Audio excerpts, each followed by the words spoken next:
Mesdames, Messieurs, chers internautes, bienvenue dans votre émission 4e de couverture. Aujourd'hui, notre invitée est Madame Fatoumata Ngom. Madame, merci d'avoir accepté cette invitation. Merci à vous pour l'invitation. Le silence du totem est son ouvrage, c'est l'ouvrage par lequel nous allons aujourd'hui échanger, mais un ouvrage un peu prophétique parce que, je le rappelle, en 2018 et 2019, il y a eu un débat, bien avant même ces années, sur la restitution des œuvres d'art aux Africains. Elle a écrit un ouvrage, un roman qui a pour thème sur ce sujet-là et aujourd'hui nous allons en débattre. Madame Fatoumata Ngom, le silence du totem, quel titre? Pourquoi ce choix? Alors, pourquoi ce choix? Parce que d'abord, il faudrait que j'explique un peu comment l'idée de faire ce roman m'est venue. Donc, ça m'est venu en visitant le musée du Quai Branly. Donc, c'est le musée des arts premiers à Paris. Okay. Donc, il rassemble vraiment les œuvres, des œuvres d'art premiers, donc d'Afrique, d'Océanie et aussi des Amériques. Et donc, je suis partie au musée du Quai Branly et j'ai fait une visite. Et donc j'ai visité le plateau des expositions et quand je me suis mise en face des statues et des deux autres œuvres d'art, je me suis posé beaucoup de questions. En fait, je me suis posé beaucoup de questions par rapport à l'origine, par rapport à comment ces œuvres d'art-là se sont retrouvées en France d'abord, puis dans le musée. Et puis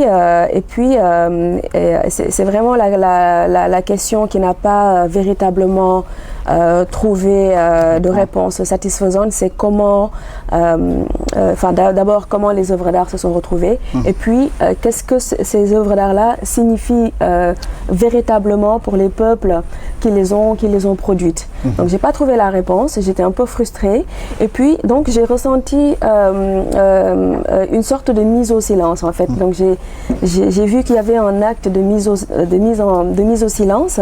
Ces œuvres-là qui devaient parler, qui devaient raconter une histoire, qui devaient raconter des civilisations, qui devaient raconter des croyances en fait, des croyances premières des peuples vraiment avant l'avènement des religions révélées.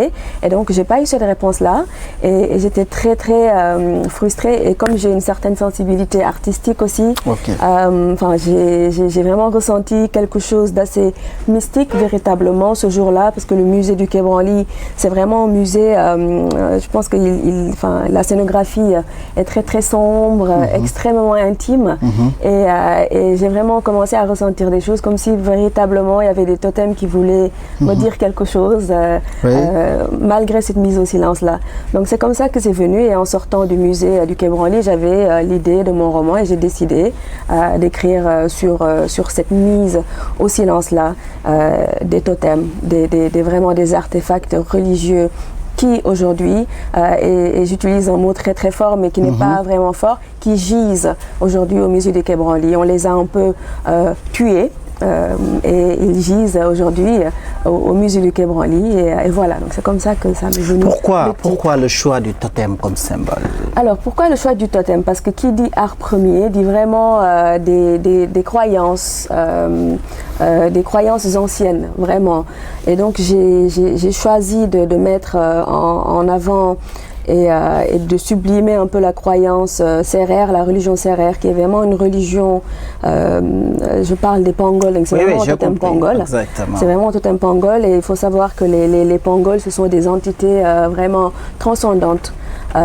Qui permettent un peu une communication entre les ancêtres qui sont partis, avec les chefs un peu, les chefs de village, les chefs de famille qui ont des dons un peu magiques, mystiques, pour communiquer avec les ancêtres de l'au-delà, qui les protègent, qui leur assurent de bonnes récoltes, qui les protègent contre le mal, etc.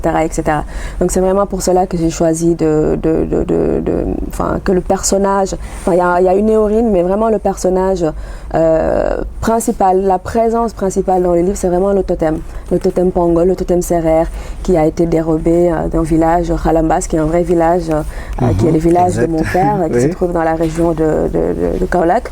Et donc voilà, j'ai voulu vraiment rendre hommage à nos croyances anciennes avant que l'islam et le christianisme. Exact. Alors, lorsque l'on lit l'aventure ambiguë de Cheikh Hamidou Kane, il y a une interrogation que l'auteur fait. Est-ce que ce qu'ils apprennent vaut-il ce qu'ils oublient? Si je vous posais cette question, vous, est-ce que vous pensez avoir oublié parce que vous avez beaucoup appris en Occident, ou bien vous vous réclamez encore une fois de plus? Parce qu'à travers cet ouvrage, c'est extraordinaire, impressionnant.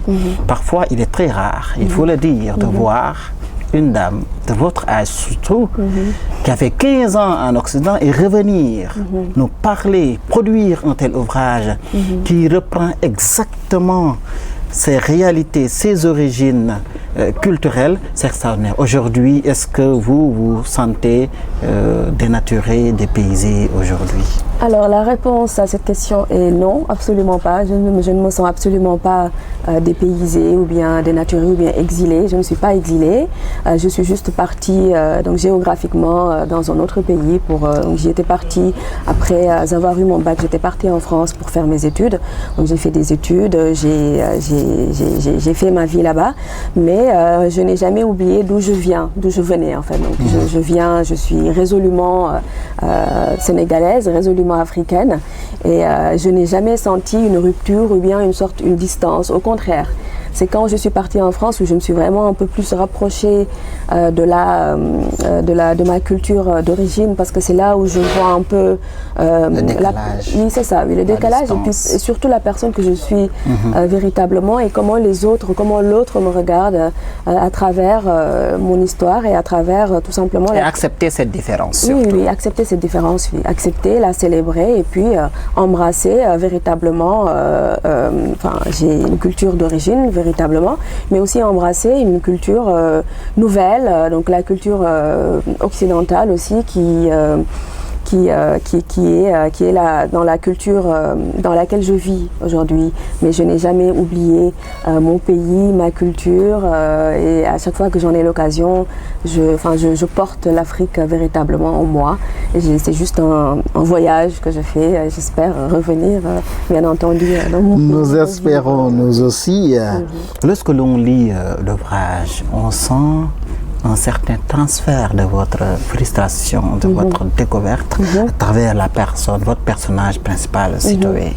Et encore que le choix du nom n'est pas anodin. On sent nettement que vraiment vous êtes entré au très fond de votre culture, de vos origines, pour sortir toutes les originalités que représente la culture sérère. Absolument, oui, absolument. Donc je peux même dire que Sitoé est né le jour où je suis partie au musée du Quai Branly, et quand je sortais du musée, donc, je suis une femme, j'ai à peu près le même âge que Sitoé au moment de l'écriture du roman. Donc je suis sortie en étant un peu Sitoé du musée, et donc je me suis un peu projetée à travers elle, ou bien elle s'est projetée à travers moi.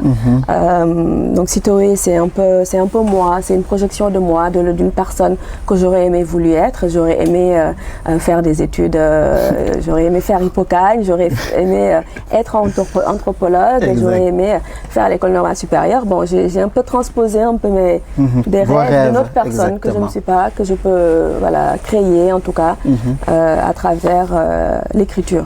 Donc oui, résolument. Et puis vous avez raison, le nom n'est pas anodin. J'ai voulu aussi rendre hommage à Aline Sitoé Diatta, qui est quand même une héroïne sénégalaise extraordinaire, merveilleuse, qui s'est beaucoup battue contre le colon, pour préserver. Oui, c'est ça. Donc vraiment, donc c'est un hommage aussi à cette femme fantastique, Aline Sitoé Diatta. Je rappelle juste, chers internautes, que Madame Fatoumata Ngom est née ici à Dakar et vit depuis 15 ans maintenant à Paris. Elle est diplômée d'une école d'ingénieur en informatique et mathématiques financières. Après une carrière en gestion des risques et en assurance vie, elle effectue un master en politique publique à Sciences Po de Paris. Passionnée d'art et de littérature, Le silence du totem est son premier roman. Je vous disais tantôt, en off bien sûr, que c'est extraordinaire votre virement, parce que vous êtes mathématicienne, scientifique de formation, mais vous avez une passion à travers les arts et la littérature. Et cette passion n'est pas justement des paroles en l'air, parce que lorsque l'on lit l'ouvrage, on sent nettement que vous avez fouillé, vous avez fait énormément de fouilles, énormément de recherches pour écrire ce livre. Comment équilibrer cette formation qui est en vous? Vous êtes scientifique, c'est moulu en vous peut-être même, vous avez été formé pour être scientifique. Aujourd'hui, vous avez également des passions pour les arts et les lettres. Vous avez fait une recherche très poussée dans ce domaine-là pour produire cet ouvrage-là. Comment vous essayez de jauger cet équilibre? Absolument. Donc il est vrai que j'ai une formation essentiellement scientifique. Donc j'ai eu un bac scientifique, j'ai eu un bac S1, je suis partie en France, j'ai fait des études vraiment de mathématiques, de physique, etc. J'ai fait, je suis diplômée d'une école d'ingénieur en mathématiques financières, en informatique, comme vous l'avez dit. Et puis j'ai travaillé pendant quand même 7 ans dans la gestion des risques d'assurance de produits vraiment très pointu, très sophistiqué, de produits d'assurance vie. Et puis, en fait, j'ai toujours été tiraillée entre les sciences et les lettres et aussi la création. J'ai toujours été tiraillée entre ces trois dimensions-là. Et puis, à un moment, je me suis dit que on n'est pas obligé de choisir unilatéralement une voix, une personne, mais on est un ensemble. On n'a pas besoin de les dissocier. Non, on n'a pas besoin de les dissocier. Je suis la personne que je suis, donc je suis scientifique, mais je suis aussi littéraire et je suis aussi un peu artiste. Donc j'ai décidé, j'ai toujours écrit, depuis que je suis petite, j'écris, je réfléchis. Et le mot scientifique et le mot littéraire aussi. Oui, c'est ce qu'on dit.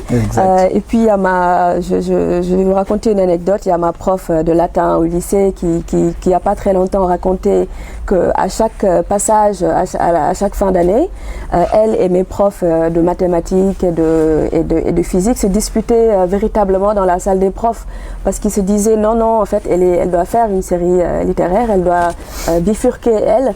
Et puis, c'est elle qui disait ça, et les profs de français, et puis les profs de mathématiques qui disaient non, c'est une scientifique, etc. Et puis à la fin, il y a c'est mon père qui tranchait toujours, parce qu'on est une famille quand même de scientifiques. Et puis, je pense que c'est bien aussi je ne regrette absolument pas d'avoir fait des études scientifiques. Au contraire, je vais quand même continuer. Je vais continuer dans cette voie-là. Oui, c'est mon père qui a tranché, qui a dit c'est une scientifique comme tout le monde. Exact. Voilà, c'est une très bonne. Ça a été un très bon choix de faire ça. Exact. Alors, nous allons parler maintenant de la restitution des œuvres d'art aux Africains. Qu'est-ce que ça vous fait aujourd'hui de savoir que vous en avez parlé dans un ouvrage, et de voir qu'aujourd'hui, il y a une certaine avancée qui est observée? Oui, il y a une formidable avancée qui a été effectuée depuis des années. Parce qu'il faut savoir que le sujet de la restitution est un sujet très ancien, en fait. Très ancien. Depuis les années 70, il y a vraiment beaucoup de revendications, beaucoup de demandes de la part des Africains, de la part des intellectuels, de la part des politiques, de la part des fonctionnaires internationaux, pour demander le retour des œuvres d'art africains qui ont été quand même spoliées. Le continent a été quand même vidé non seulement de ses hommes et de ses ressources naturelles, mais aussi des témoins de sa culture d'origine. Et puis, donc aujourd'hui, je suis ravie que mon livre contribue positivement au débat de la restitution des œuvres d'art, et je sais que vous avez très bien suivi le sujet. Il y a le sabre d'Elhadji Omar Tall qui a été restitué. Il y a une loi qui a été votée très récemment à l'Assemblée nationale, qui a été restituée au Musée des civilisations noires de Dakar. Donc c'est une formidable avancée, et donc voilà, donc quand mon livre est sorti, c'était en plein débat. Le président Macron qui a commissionné notre compatriote Felwine Sarr et la française Bénédicte Savoy pour pouvoir produire un rapport, et j'ai aussi vraiment rencontré un accueil extrêmement positif de la part de personnalités sénégalaises aujourd'hui, que je dois vraiment remercier aussi pour l'accueil chaleureux et positif qu'ils ont réservé à mon roman. Je pense notamment à Amady Bokoum, qui est le directeur du musée des civilisations noires. Je me souviens, j'étais toute timide, je lui ai envoyé un email à la sortie du livre. Je lui ai dit, bon, j'ai écrit un livre sur la restitution des œuvres d'art. Il a été extraordinaire, il m'a vraiment accueilli et vraiment soutenu mon livre. Il a beaucoup parlé du livre à ce moment-là et continue de le faire aussi. Il y a aussi monsieur le ministre Abdoulatif Coulibaly, il y a aussi Racine Senghor. Enfin, je ne vais pas citer tout le monde, mais exact. Je tiens quand même à remercier les personnes qui m'ont vraiment soutenu et qui montrent qu'ils sont quand même extrêmement patriotes. On peut s'attendre à retrouver ce livre dans la bibliothèque du musée des civilisations noires, mais également dans tous les lieux où l'on peut retrouver, se rappeler également de ce que nous avons de cette histoire. Oui. Il est aussi disponible à la bibliothèque du musée du Quai Branly à Paris. Hein, parce que même si le sujet est très très brûlant, etc., j'ai de très bonnes relations avec le musée du Quai Branly. Ils ont pris le livre tout de suite après sa sortie, ils l'ont mis en librairie, dans leur librairie à Paris. Et donc voilà, donc juste pour montrer que c'est un débat qui... C'est là où tout a commencé. C'est là où tout a commencé. Exact. C'est là où tout a commencé. C'est là où l'idée de mon roman est venue, ou là où l'idée de mon roman, enfin là où mon personnage est né. Donc voilà. Et puis, on entretient des relations très très positives finalement, malgré le fait que le sujet est très très chaud, très très brûlant. Et donc ça montre il y a une nouvelle dynamique dans les relations entre la France et entre l'Afrique, entre les intellectuels français et les intellectuels africains. Vous avez réfléchi et écrit sur la restitution des œuvres d'art aux Africains. Aujourd'hui, il y a beaucoup d'autres sujets que les jeunes Africains revendiquent, notamment surtout lorsque l'on parle aujourd'hui dans le domaine économique, même également, même quand on parle du domaine économique, c'est vraiment vaste. Et même dans ce domaine-là, aujourd'hui, nous voyons qu'il y a des mouvements de revendication qui demandent énormément de choses pour que l'Afrique puisse être autonome. Est-ce qu'on peut s'attendre à ce que vous vous lanciez également dans ce domaine? Oui, 3 fois. Et j'espère vraiment que les jeunes, c'est en train de se mettre en place, qu'ils vont vraiment prendre le sujet de la restitution des œuvres d'art à bras le corps, en fait, qu'ils vont vraiment se l'approprier, parce que c'est un sujet que c'est la base. Voilà, oui, c'est la base. Et puis je vois ça comme une sorte de puzzle, en fait, le puzzle qui est en train de se mettre en place. Et la restitution des œuvres d'art est une pièce importante du puzzle qui est en train de se mettre en place. Donc, qui dit puzzle dit quand même construction et reconstruction, donc c'est un peu l'Afrique qui se construit. Donc il y a la restitution des œuvres d'art, mais il y a aussi beaucoup d'autres sujets. Il y a la monnaie, il y a le franc CFA, il y a le développement endogène, le développement durable, il y a aussi le changement climatique. C'est vraiment une mosaïque de sujets aujourd'hui que les jeunes doivent vraiment s'approprier, parce que les jeunes d'aujourd'hui, c'est l'élite, en fait, c'est l'élite de demain. Donc voilà. Et puis je tiens à dire aussi que c'est très très important aujourd'hui aussi que les jeunes et les moins jeunes aussi, et les tout petits par exemple, s'accaparent et s'approprient ce genre de sujet-là, comme la restitution des œuvres d'art. Parce qu'on a un musée qui est quand même extraordinaire, qui n'a rien à envier au grand musée du monde. Et puis il faut qu'il y ait une certaine culture du musée, d'aller au musée. Parce qu'aujourd'hui, et c'est triste à dire, le musée aujourd'hui est quand même réservé à une certaine élite africaine, ou bien aux expatriés, qui vont aller au musée, qui s'extasient devant les œuvres d'art. Il faudrait vraiment que les enfants, que les élèves, que les étudiants, que les jeunes aillent au musée pour pouvoir découvrir la civilisation noire. Pas seulement la civilisation d'avant, parce que le musée quand même de civilisation noire, et c'est très très bien qu'ils aient cette direction-là. C'est pas un musée d'art premier, hein, c'est pas un musée ethnologique. C'est aussi résolument tourné vers l'avenir.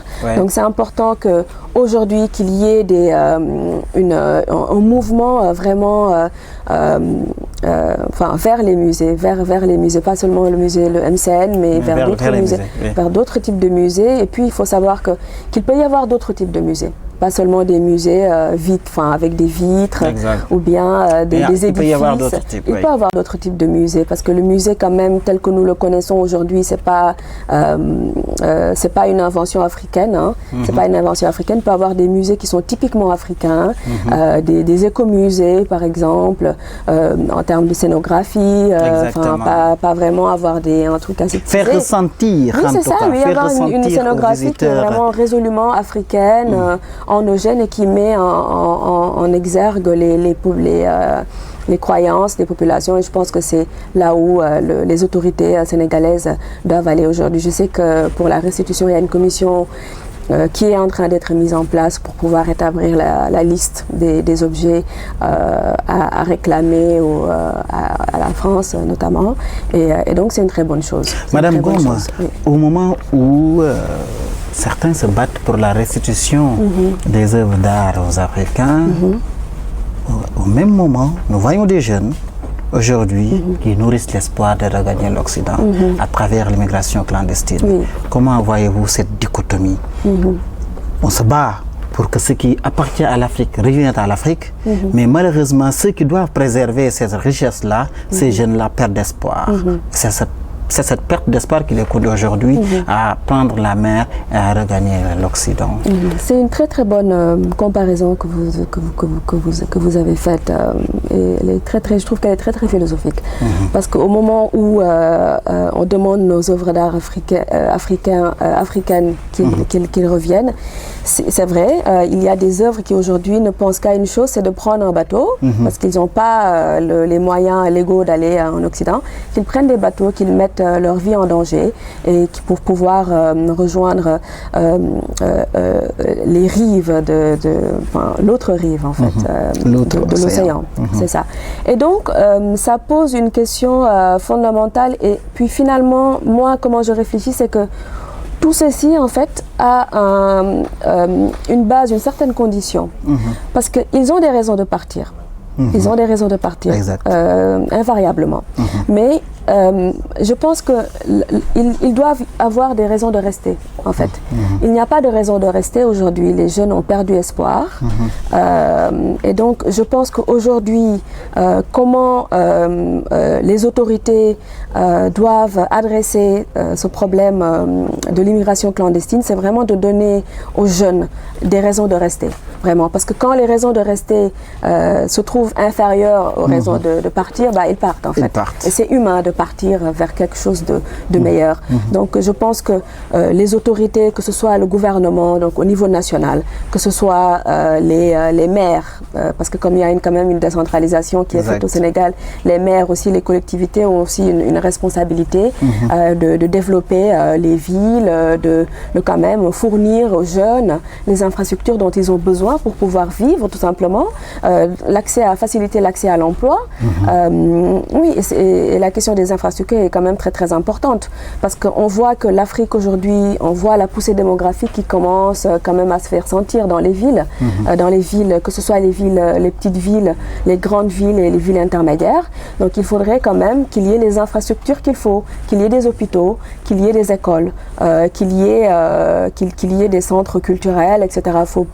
C'est aux infrastructures d'aller à la rencontre des populations, et pas aux populations d'aller à la rencontre des infrastructures, parce que ça marche pas. Donc il faut véritablement, pour conclure sur ça, il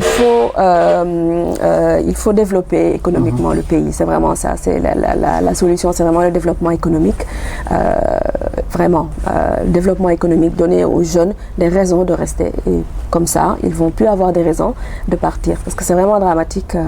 Il y a pas longtemps, il y a eu quand même des morts en mer, des jeunes qui bravent la mer. Il y a quand même un niveau de c'est pas de l'ignorance, parce que quand on voit des gens qui partent en mer, en plus l'océan Atlantique, un niveau de promiscuité, c'est ça, oui, l'océan Atlantique est quand même un océan extrêmement dangereux.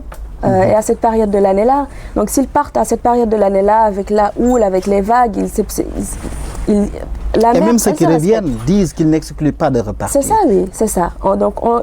Déjà, ils ne connaissent pas la mer, ils ne respectent pas la mer à ce moment-là. Enfin, pas respectent, c'est pas un reproche, hein, mais ils ne connaissent pas la mer en termes des saisons dans l'année, parce qu'il y a des saisons où c'est pas possible de... C'est vraiment très, très dangereux, c'est pas praticable. Exact. Donc, une mer, elle se connaît, elle se respecte, on la soigne un peu. Oui. On va pas juste comme ça, en plein mois de novembre, partir, ça marche pas. Madame Fatoumata Ngom, en fait, vous avez une certaine analyse, une certaine relation très profonde avec, pas les choses, mais avec, je ne vais pas les appeler divinités, parce que vous avez dit une mère, ça se respecte. C'est-à-dire qu'il y a des réalités. Il y a des réalités que vous sous-entendez lorsque vous parlez. Ce sont des choses que peu de jeunes aujourd'hui comprennent. C'est-à-dire que lorsqu'on parte à la mer, il y a des choses, on doit se préparer en conséquence à travers certaines choses. Est-ce que les jeunes le comprennent?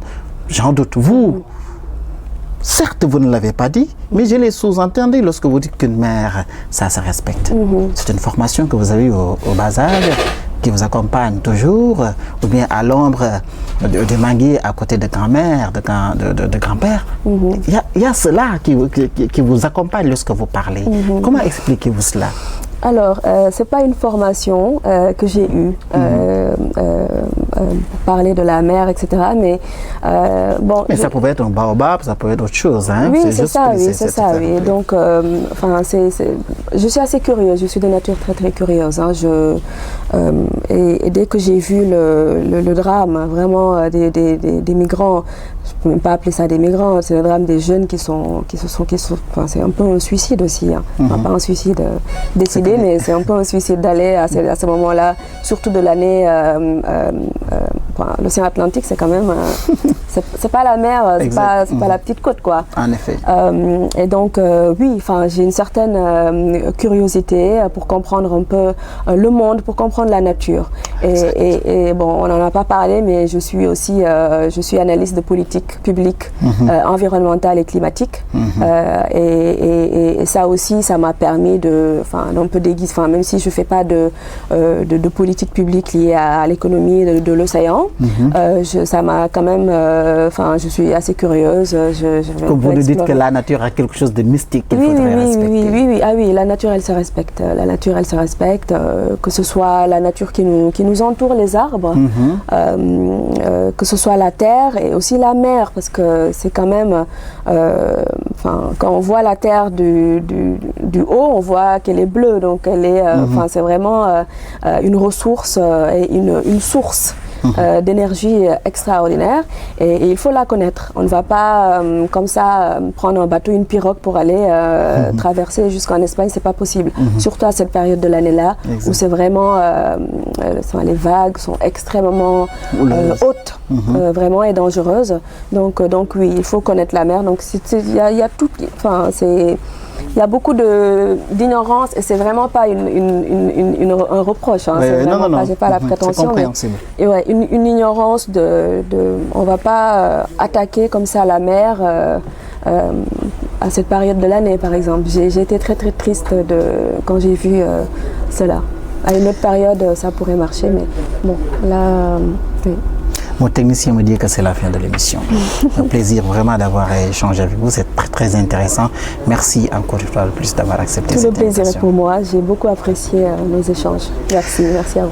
Mesdames, Messieurs, chers internautes, elle est l'auteur de cet ouvrage que vous voyez à l'écran, Le silence du totem, disponible ici aux éditions L'Harmattan Sénégal, mais également à travers les sites internet d'Harmattan France et d'Harmattan Sénégal. Mesdames, Messieurs, chers internautes, merci d'avoir suivi cette émission et à la prochaine.